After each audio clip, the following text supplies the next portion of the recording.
शुरू कर दूं? हाँ। श्रीमद् भगवद गीता महात्म्य अध्याय 14। भगवान शिव ने कहा, हे पार्वती, कृपया मुझसे श्रीमद् भगवद गीता के 14वें अध्याय की महिमा अति ध्यानपूर्वक सुनो। सिंहल द्वीप में विक्रम बेताल नाम का एक राजा था। Nothing to do with the Vikram Betaal which you no.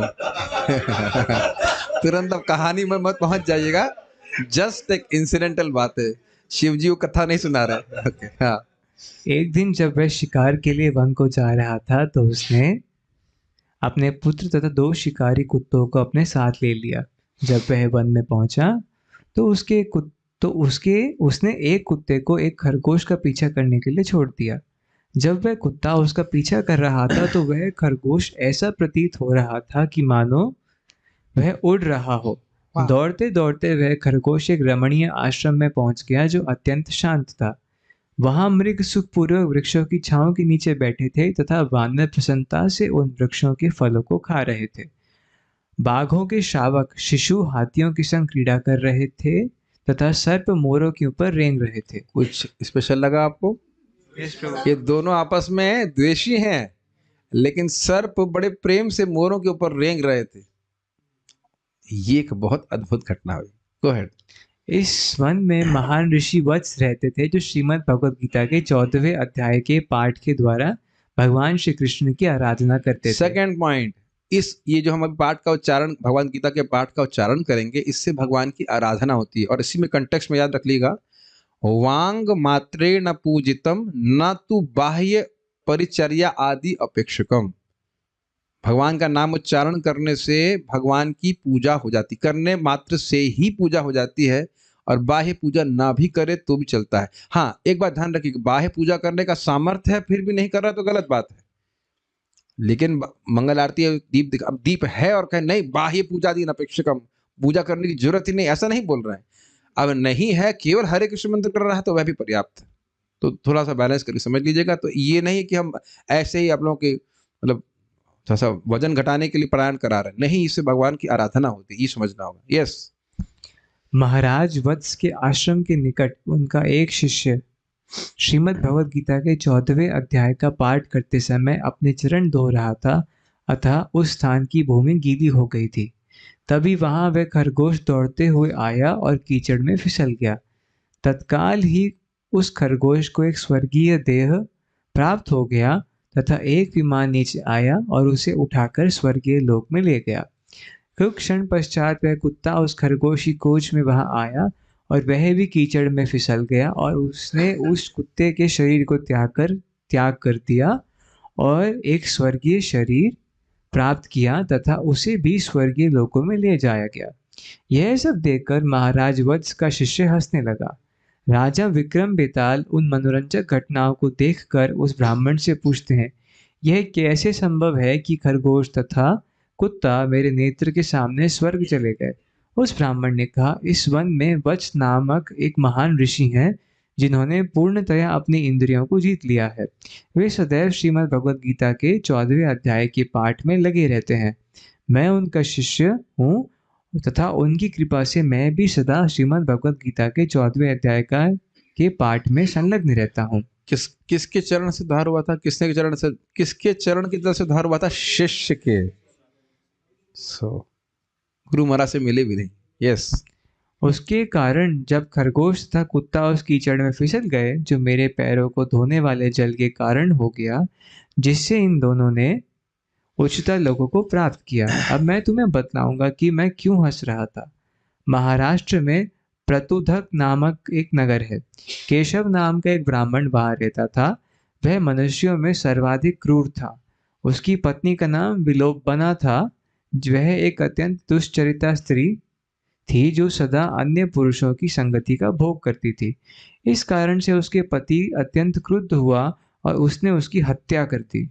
अपने अगले जन्म में वह कुत्ता बन गई तथा वह ब्राह्मण केशव अपने पापमय कृत्यों के कारण वह खरगोश बन गया। भगवान शिव ने कहा, श्रीमद् भगवद गीता के 14वें अध्याय की महिमा सुनने के पश्चात राजा विक्रम बेताल ने प्रतिदिन श्रीमद् भगवद गीता के 14वें अध्याय का पाठ करना आरंभ कर दिया तथा जब उन्होंने अपने उस देह का त्याग किया तो वह वैकुंठ चले गए, जहाँ वह शाश्वत रूप से भगवान विष्णु के चरण कमलों की सेवा में संलग्न रहने में सक्षम हो सके। श्रीमद् भगवद गीता 14वें अध्याय की जय। Start now. श्रीमद् भगवद गीता अध्याय 14।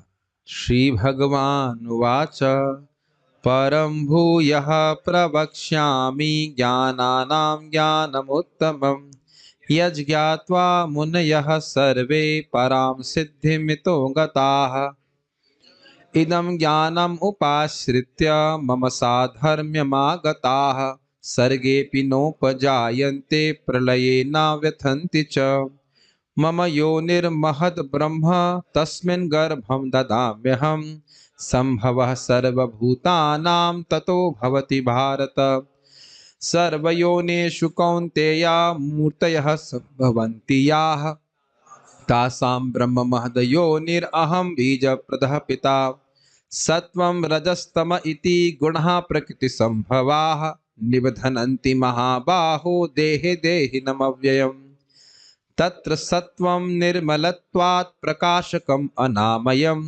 सुखसंघेन बध्नाति ज्ञानसंघेन चानघ रजो रागात्मकं विद्धि तृष्णासंगसमुद्भवम् तन्निबध्नाति कौन्तेया कर्मसंगेन देहिनम् तमस्तु अज्ञानजं विद्धि मोहनं सर्वदेहिनां प्रमादालस्य निद्राभिस्तन्निबध्नाति भारत सत्वं सुखे संजयति रजः कर्मणि भारत ज्ञानमावृत्य तु तमः प्रमादे संजयत्युत रजस्तमश्चाभिभूय सत्वं भवति भारत रजः सत्वं तमश्चैव तमः सत्वं रजस्तथा सर्वद्वारेषु देहेऽस्मिन् प्रकाश उपजायते ज्ञानं यदा तदा विद्याद् विवृद्धं सत्वमित्युत लोभ प्रवृत्तिरारंभ कर्मणाम् अशमः स्पृहा रजस्येतानि जायन्ते विवृद्धे भरतर्षभ